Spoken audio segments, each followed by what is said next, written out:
ಪುನರ್ವಿವಾಹ.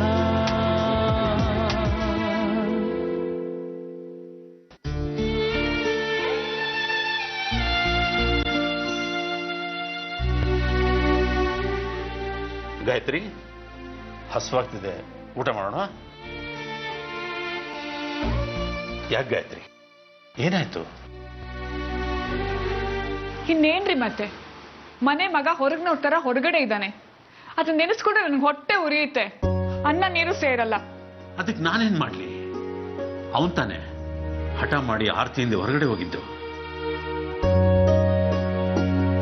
ಅವರಿಬ್ರು ನಿಮ್ಮ ಹತ್ರ ಬಂದು ಕ್ಷಮಿಸಿ ಅಂತ ಕೇಳಿದ್ರೆ ನೀವು ಕ್ಷಮಿಸ್ತೀರಾ? ಯಾಕ್ರಿ ಸುಮ್ಮನಾಗ್ಬಿಟ್ರಿ? ಕ್ಷಮಿಸ್ತೀರಾ? ಆಯ್ತು, ಕ್ಷಮಿಸ್ತೇನೆ. ಹಾಗಾದ್ರೆ ನಾನು ಅವರಿಬ್ಬರನ್ನ ಕರೆದ್ಬಿಡ್ತೀನಿ. ನಿಂತ್ಕೋ ಗಾಯತ್ರಿ.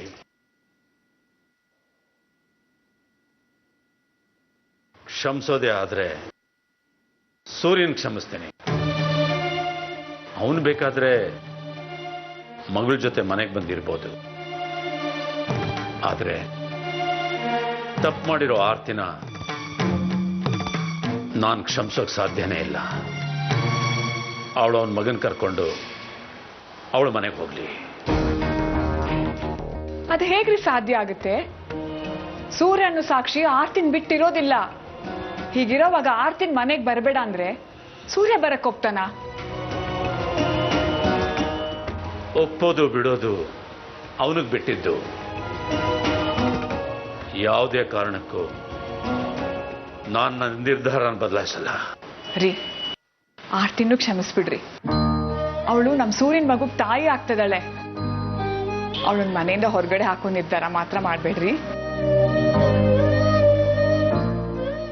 ನೋಡು ಗಾಯತ್ರಿ, ಅವಳು ಪದೇ ಪದೇ ತಪ್ಪು ಮಾಡಿದಾಗ್ಲೂ ನಾನು ಅವಳನ್ನು ಕ್ಷಮಿಸಿದ್ದೇನೆ.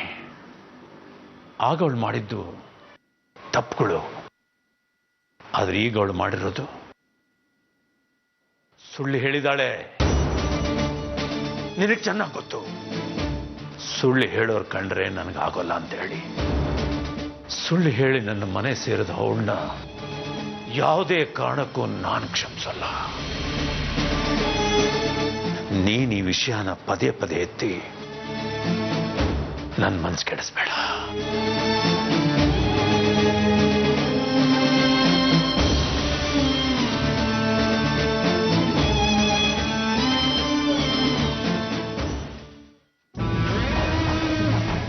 ಆರ್ತಿ ಆದಿತ್ಯ ಇಲ್ಲದೆ ನಾನು ಬದುಕೋಲ್ಲ ಅಂತ ಹೇಳ್ತಿದ್ದೆ.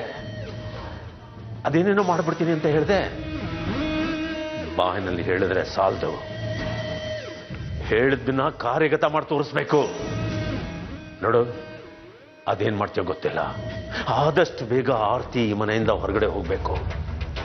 ನನ್ನ ಮಗ ನನಗೆ ಬೇಕು, ಅವನು ನನ್ನ ಮನೆಗೆ ಬರಬೇಕು.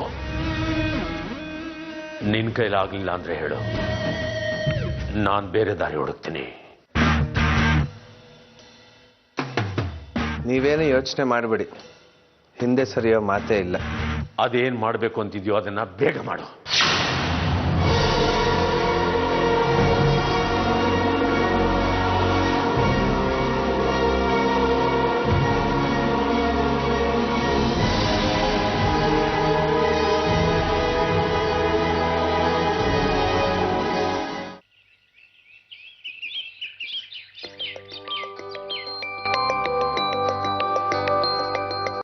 ಹಲೋ, ಹೌದು ರಾಜಶೇಖರ್. ಏನು ಆಕ್ಸಿಡೆಂಟಾ? ಯಾವಾಗ? ವಿಜಯನಗರದಲ್ಲಿ? ವಿಜಯ ನರ್ಸಿಂಗ್ ಹೋಮ್ಗ? ಸರಿ, ಓಕೆ ಓಕೆ. ರೀ, ಆಕ್ಸಿಡೆಂಟಾ? ಯಾರಿಗೆ? ಗಾಯತ್ರಿ, ಶಶಾಂಕ್ಗೆ ಆಕ್ಸಿಡೆಂಟ್ ಆಗಿದೆ. ವಿಜಯನಗರದಲ್ಲಿ ವಿಜಯ ನರ್ಸಿಂಗ್ ಹೋಮ್ಗೆ ಅಡ್ಮಿಟ್ ಮಾಡಿದಾರಂತೆ. ನೋಡು, ನಿನ್ ಮೊದಲೋಗಿ ಆರ್ತಿ ವಿಷಯ ತಿಳಿಸು. ಹೋಗು. ಆರ್ತಿ, ಆರ್ತಿ, ಆರ್ತಿ, ಆರ್ತಿ, ಆರ್ತಿ, ಆರ್ತಿ. ಅಮ್ಮ, ಏನಾಯ್ತು? ಶಶಾಂಕ್ಗೆ ಆಕ್ಸಿಡೆಂಟ್ ಆಗಿ ತುಂಬಾ ಪೆಟ್ಟಾಗಿದೆಯಂತೆ.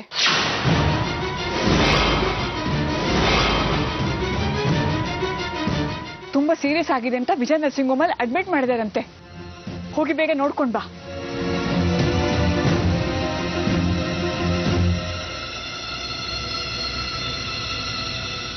ಸೂರ್ಯ, ಬೇಗ ಆರ್ತಿನ ಕರ್ಕೊಂಡು ಹೋಗು. ಅನ್ಕಾನ್ಶಿಯಸ್ ಆಗಿದ್ದಾನಂತೆ, ಹೆಡ್ ಇಂಜುರಿ ಅಂತೆ. ಆರ್ತಿಯವರೇ, ನಡೀರಿ, ಬೇಗ ಹೋಗೋಣ. ನಿನ್ ಮಕ್ಕಳ ಬಗ್ಗೆ ಯೋಚನೆ ಮಾಡ್ಬೇಡ, ಅವ್ರನ್ನ ನಾನ್ ನೋಡ್ಕೋತೀನಿ. ನೀನ್ ಬೇಗ ಹೋಗಿ ನೋಡ್ಕೊಂಡ್ ಬಾ. ಇಲ್ಲ ಅಮ್ಮ, ನಾನು ಅವನ್ನ ನೋಡಕ್ ಹೋಗಲ್ಲ.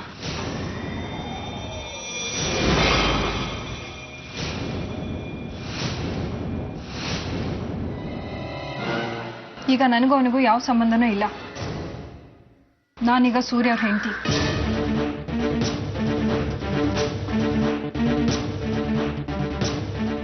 ಆರ್ತಿ, ನೀನ್ ಹೀಗೆ ಹೇಳ್ತಾ ಇದೀಯಾ? ಹಾಗೆಲ್ಲ ಹೇಳ್ಬಾರ್ದಮ್ಮ. ಮೊದಲು ಹೋಗಿ ನೋಡ್ಕೊಂಡ್ ಬಾ. ನನ್ನ ಕ್ಷಮಿಸಿಮ್ಮ, ಯಾವುದೇ ಕಾರಣಕ್ಕೂ ನಾನು ಅವನ್ನ ನೋಡಕ್ ಹೋಗಲ್ಲ.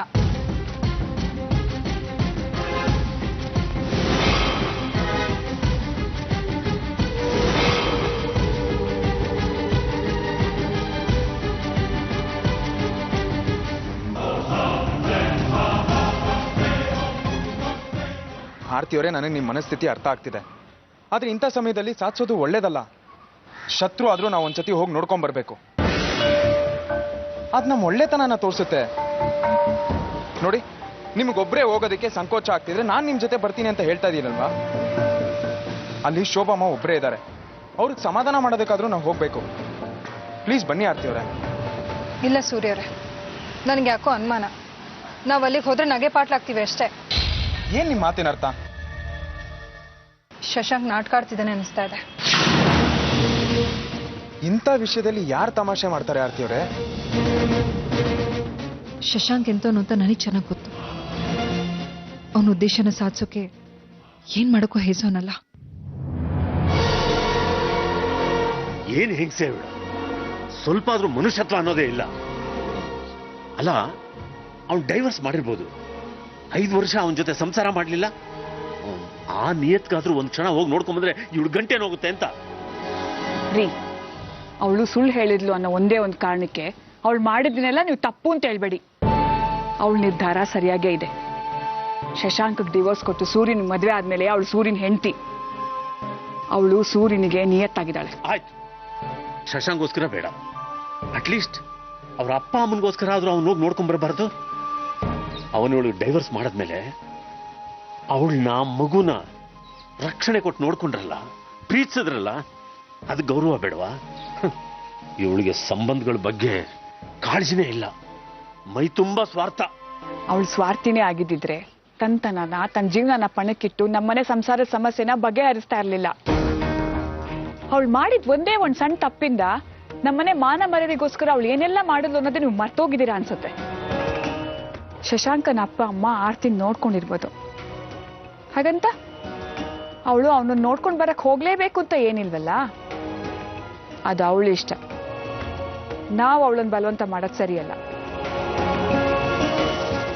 ನೀನು ಅವಳನ್ನು ವಹಿಸ್ಕೊಂಡು ಮಾತಾಡ್ತಿದ್ಯಲ್ಲ, ನಮ್ಮ ಹತ್ರ ಸುಳ್ಳು ಹೇಳಿ ಮದುವೆ ಆದ ಅವಳನ್ನ ನೀನ್ ಸಮರ್ಥಿಸ್ಕೊಳ್ತಿದ್ಯಾ? ನಾನು ಅವಳನ್ನ ಸಮರ್ಥಿಸ್ಕೊಳ್ತಾ ಇಲ್ಲ, ಅವಳು ಮಾಡಿರೋ ತಪ್ಪೆ. ಹಾಗಂತ ಅವಳು ಮಾಡಿರೋ ಒಳ್ಳೇದನ್ನೆಲ್ಲ ಮರೆತು ಅವಳನ್ನ ದೂಷಣೆ ಮಾಡೋದು ಸರಿಯಲ್ಲ ಅಂತ ಹೇಳ್ತಾ ಇದ್ದೀನಿ. ಈ ವಿಷಯಕ್ಕೆ ನಾವಿಬ್ರು ಯಾಕೆ ಜಗಳ ಆಡ್ಬೇಕು? ಹೋಗ್ಬೇಕೋ ಬೇಡವೋ ಅನ್ನೋದನ್ನ ಅವಳು ನಿರ್ಧಾರ ಮಾಡ್ತಾಳೆ. ನಾವು ಅವಳನ್ನ ಮನೆಯಿಂದ ಹೊರಗಡೆ ಹಾಕಿದ್ಮೇಲೆ ನಮ್ಮ ಅಭಿಪ್ರಾಯನ ಅವಳ ಮೇಲೆ ಹೇರೋದು ತಪ್ಪು. ಅವಳಿಗೆ ಯಾವ್ದು ಸರಿ ಅನ್ಸುತ್ತೋ ಹಾಗೆ ಮಾಡ್ಲಿ.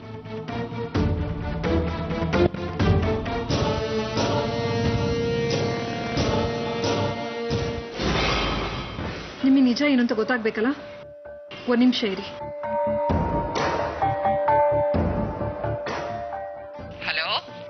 ಹಲೋ ಅಮ್ಮ, ನಾನು ಆರ್ತಿ.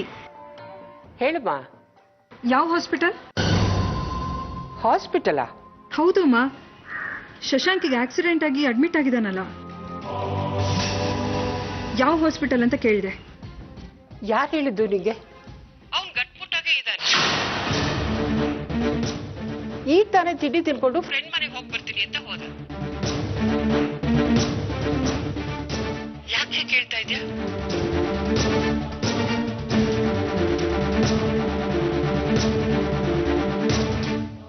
ಏನಿಲ್ಲ ಅಮ್ಮ, ಮನೆಗೆ ಯಾರೋ ಫೋನ್ ಮಾಡಿ ಶಶಾಂಕಿಗೆ ಆಕ್ಸಿಡೆಂಟ್ ಆಗಿದೆ ಅಂತ ಹೇಳಿದ್ರು. ಮನೆಯವರೆಲ್ಲ ನಾನು ಅವನ್ನ ನೋಡೋಕೆ ಹೋಗಿಲ್ಲ ಅಂತ ನನ್ನ ಮೇಲೆ ರೇಗಾಡ್ತಾ ಇದ್ದಾರೆ. ಅವರಿಗೆ ಶಶಾಂಕ್ ಎಂತವನು ಅಂತ ಗೊತ್ತಿಲ್ಲ ಅಮ್ಮ, ಅದಕ್ಕೆ ಬಂದ ವಿಷಯನ ನಿಜ ಅಂತ ನಂಬಿದ್ದಾರೆ. ಏನ್ ಮನುಷ್ಯನೋ ಏನೋ, ಒಂದಾದ್ಮೇಲೆ ಒಂದ್ ತರಲೆ ಮಾಡ್ತಾನೆ ಇರ್ತಾನೆ. ಅರ್ತಿ, ನೀನ್ ಅದ್ರ ಬಗ್ಗೆ ಯೋಚನೆ ಮಾಡ್ಬೇಡಮ್ಮ. ಅವ್ನ್ ಮನೆಗೆ ಬರ್ಲಿ, ನಾನ್ ವಿಚಾರಿಸ್ತೀನಿ. ಸರಿ ಅಮ್ಮ.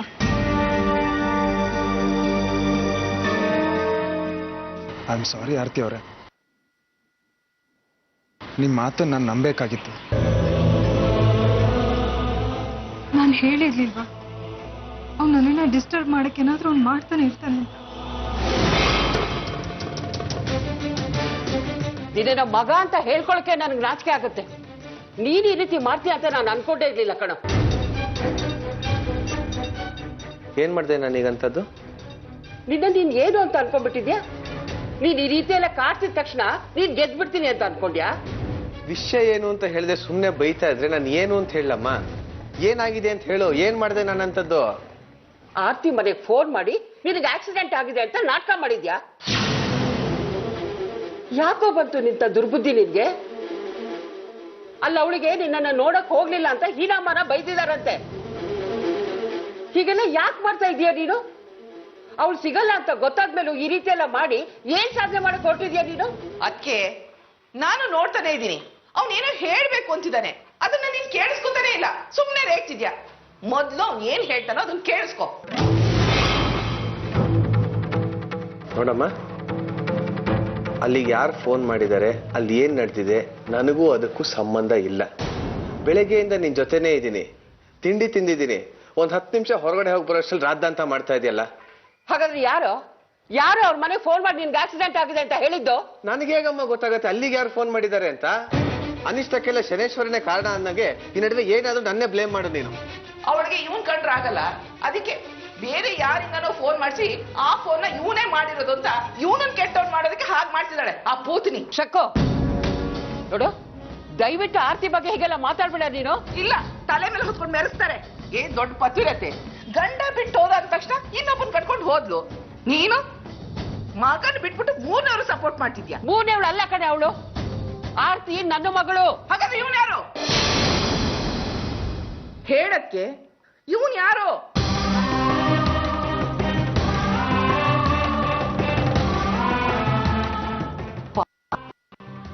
ಆಗ್ಲಿಂದ ನಾನು ಫೋನ್ ಮಾಡಿಲ್ಲ ಅಂತ ಹೇಳ್ತಾನೆ ಇದ್ದಾನೆ. ಆದ್ರೆ ನೀನು ನಾನೇ ಫೋನ್ ಮಾಡಿದಂತ ಬಲವಂತಿಂದ ಇವನ್ ಬಾಯಿಂದ ಹೇಳ್ಸೋಕ್ ಹೊರಟಿದ್ಯಾ? ಯಾಕಕ್ಕೆ? ಯಾಕೆ ನಿನ್ ಮಗನ ಮೇಲೆ ಇಷ್ಟೊಂದು ದ್ವೇಷ ನಿನ್ಗೆ? ಇವನ್ ಏನ್ ತಪ್ಪು ಮಾಡಿದಾನೆ? ಕೊಲೆ ಮಾಡಿದ್ನ? ಇಲ್ವಲ್ಲ, ಹೆಂಡತಿನ್ ಬಿಟ್ಟು ಹೋಗಿದ್ದ, ಈಗ ವಾಪಸ್ ಬಂದಿದ್ದಾನಲ್ಲ. ಆರ್ತಿನ ನನ್ ಮುದ್ದಿನ ಮಗಳು ಅಂತ ಹೇಳ್ತಿಯಲ್ಲ, ಅವಳನ್ನ ವಾಪಸ್ ಬರಕ್ ಹೇಳು, ನೋಡೋಣ. ಆಗಲ್ಲ, ಯಾಕಂದ್ರೆ ಅಲ್ಲಿ ಅವಳಿಗೆ ಸಕಲ ಸವಲತ್ತುಗಳಿದೆ. ಹೊಸ ಗಂಡ, ಹೊಸ ಮನೆ, ಈಗ ಹೊಸದಾಗಿ ಮಗು ಬೇರೆ ಬರ್ತಿದೆ. ಹಳೆ ಗಂಡ ಯಾರ್ಗಕ್ಕೆ ಬೇಕು? ಶಕ್ಕೋ, ಇವನ್ ಏನು ಅಂತ ನನಗ್ ಚೆನ್ನಾಗ್ ಗೊತ್ತು. ಅದಕ್ಕೆ ನಾನು ಇವನನ್ನ ಕೇಳ್ತಾ ಇರೋದು. ಜೀವನದಲ್ಲಿ ಮನುಷ್ಯ ಒಂದ್ಸರಿ ಕೆಟ್ಟವನಾಗ್ತಾನೆ, ಹಾಗಂತ ಜೀವನ ಪೂರ್ತಿ ಹಾಗೆ ಇರ್ಬೇಕು ಅಂತ ಏನಿಲ್ವಲ್ಲ, ಬದ್ಲಾಗಲ್ವಾ?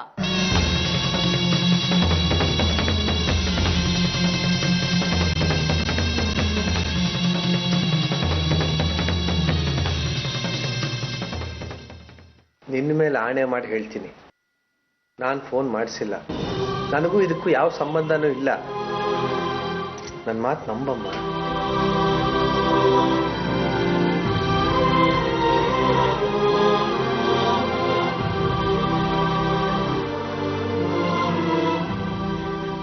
ಏನ್ ನಂಬೋದೋ ಏನೋ.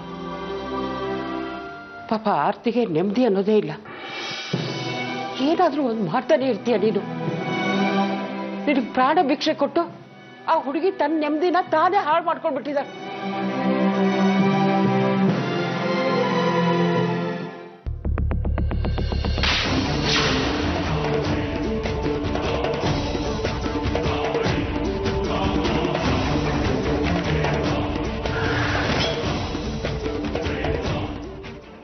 ನನಗೆ ಗೊತ್ತಿತ್ತು ಫೋನ್ ನೀನೇ ಮಾಡಿರ್ತೀಯ ಅಂತ. ಚಿಕ್ಕದ್ರಿಂದ ನಿನ್ನ ನೋಡ್ತಿದ್ದೀನಿ. ನಿಮ್ಮ ಅಮ್ಮನ ಮೇಲೆ ಸತ್ಯ ಇಟ್ಟು ಸುಳ್ಳು ಹೇಳ್ಬಿಟ್ಟಿಲ್ವೋ?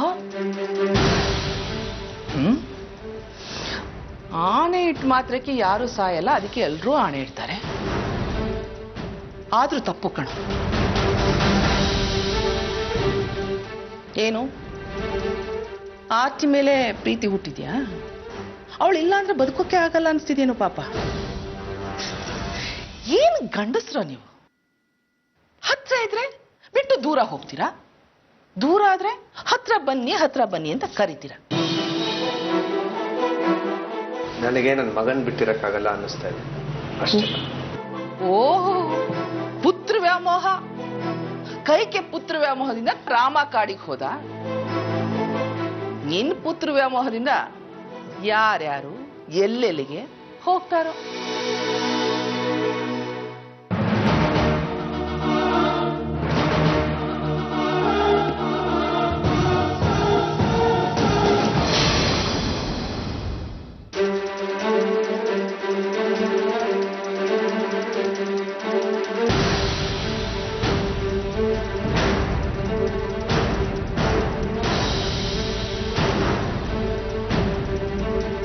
ಚೆನ್ನಾಗಿದ್ದೀರಾ? ಚೆನ್ನಾಗೇ ಇದ್ದೀನಿ. ಮತ್ತೆ ಯಾರು ನಿಮಗೆ ಆಕ್ಸಿಡೆಂಟ್ ಆಗಿದೆ ಅಂತ ಹೇಳಿದ್ರು? ಅದನ್ನ ಮಾತಾಡೋಣ ಅಂತಾನೆ ಬಂದೆ. ನಾನು ಮೊದಲು ಆರ್ತಿ ಹತ್ರ ಮಾತಾಡ್ಬೇಕು. ಮಾತಾಡ್ಬೋದಾ? ಬನ್ನಿ. ಆರ್ತಿ, ಆರ್ತಿ,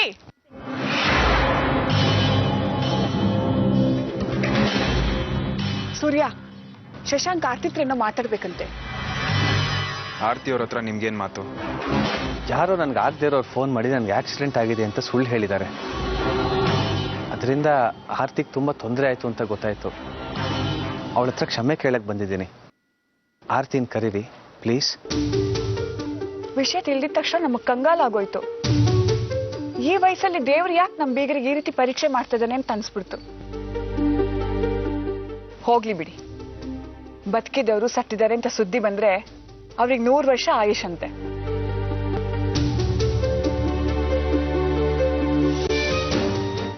ವರ್ಷ ಆಯಸ್ ನನಗೆ ಬೇಕಾಗಿಲ್ಲ ಅಮ್ಮ. ನೋಡಿ, ಯಾರೋ ಮಾಡಿದ ತಪ್ಪಿಗೆ ನಾನು ತಲೆ ತಕ್ಷಣ ನಿಲ್ಲೋ ಹಾಗಾಗಿದೆ. ಸೂರ್ಯ, ಆರ್ತಿನ ಕರೀರಿ ಪ್ಲೀಸ್. ಆರ್ತಿ ಅವರೇ,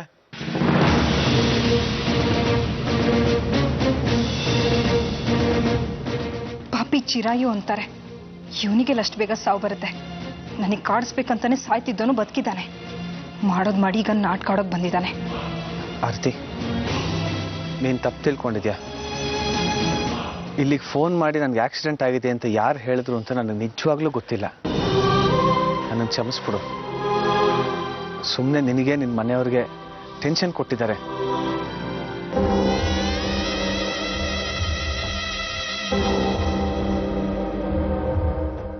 ಎಷ್ಟು ಚೆನ್ನಾಗಿ ನಾಟಕ ಆಡ್ತಾನೆ. ಆರ್ತಿ ಪ್ಲೀಸ್, ನನಗೆ ಕ್ಷಮಿಸ್ಬಿಡು. ಯಾರಿಗೂ ತೊಂದರೆ ಆಗ್ಬಾರ್ದು ಅನ್ನೋದೇ ನನ್ನ ಉದ್ದೇಶ. ಆದ್ರೆ ಯಾರು ಕೆಲಸ ಮುಗೀತಲ್ವಾ? ಅಂದ್ರೆ ನೀನು ಕ್ಷಮಿಸಿದ್ಯಾ ಅಂತಾನ? Thanks Aarti, thank you so much.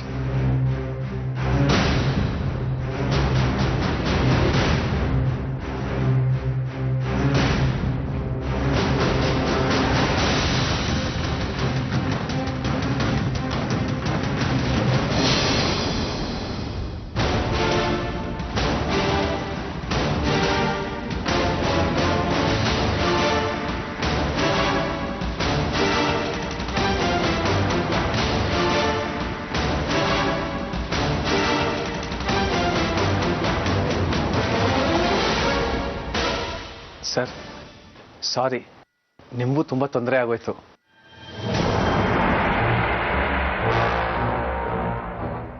ನನ್ನಲ್ಲಿ ಸಾರಿ ಕೇಳೋ ಅವಶ್ಯಕತೆ ಇಲ್ಲ. ನನಗೂ ಅವ್ರಿಗೂ ಯಾವ ಸಂಬಂಧನೂ ಇಲ್ಲ.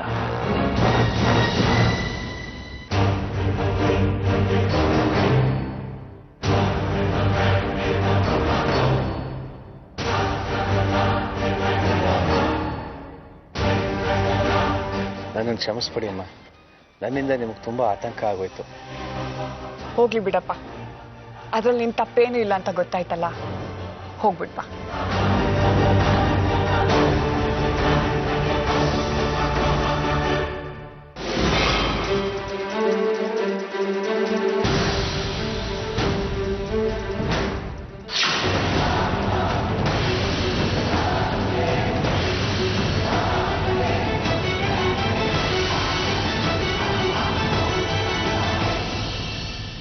ಜನ ಹೀಗೆಲ್ಲ ಬಿಹೇವ್ ಮಾಡ್ತಾರೆ ಅಂತ ನಾನು ಊಹಿಸ್ಕೊಳ್ಳೋದಕ್ಕೂ ಸಾಧ್ಯ ಇಲ್ಲ.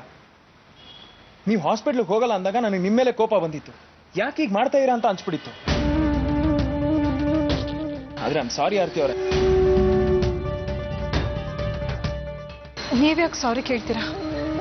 ಅವನ ಚರ್ಯನೇ ಅಂಥದ್ದು, ಯಾರನ್ನ ಬೇಕಾದ್ರೂ ಮರಳು ಮಾಡಿಬಿಡ್ತಾನೆ.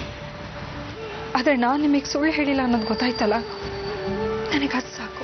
ಇಲ್ಲ ಆರ್ತಿ ಅವರೇ, ನೀವು ಸುಳ್ಳು ಹೇಳಿದ್ರು ಅದರಿಂದ ಬಲವಾದ ಕಾರಣ ಇದೆ ಅಂತ ಇವತ್ತು ನನಗೆ ಗೊತ್ತಾಯ್ತು. ಶಶಾಂಕ್ಗೆ ಇದನ್ನೆಲ್ಲ ಹೇಳ್ಕೊಟ್ಟಿರೋದ ಶಕುಂತಲಾತನೇ ಇರ್ಬೋದು. ಯಾಕೆಂದ್ರೆ ಮೊನ್ನೆ ಸ್ಕೂಲ್ ಹತ್ರ ಬಂದಾಗ ನಮ್ಮ ವಿಷಯನ ಹೇಳೋಕೆ ಶಕುಂತಲಾತನೇ ಕಾರಣ.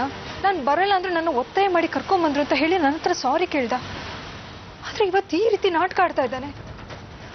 ಅವ್ನು ನಾಟಕ ಆಡೋದ್ರಲ್ಲಿ ನಿಲ್ಸಿಮ್ಮ.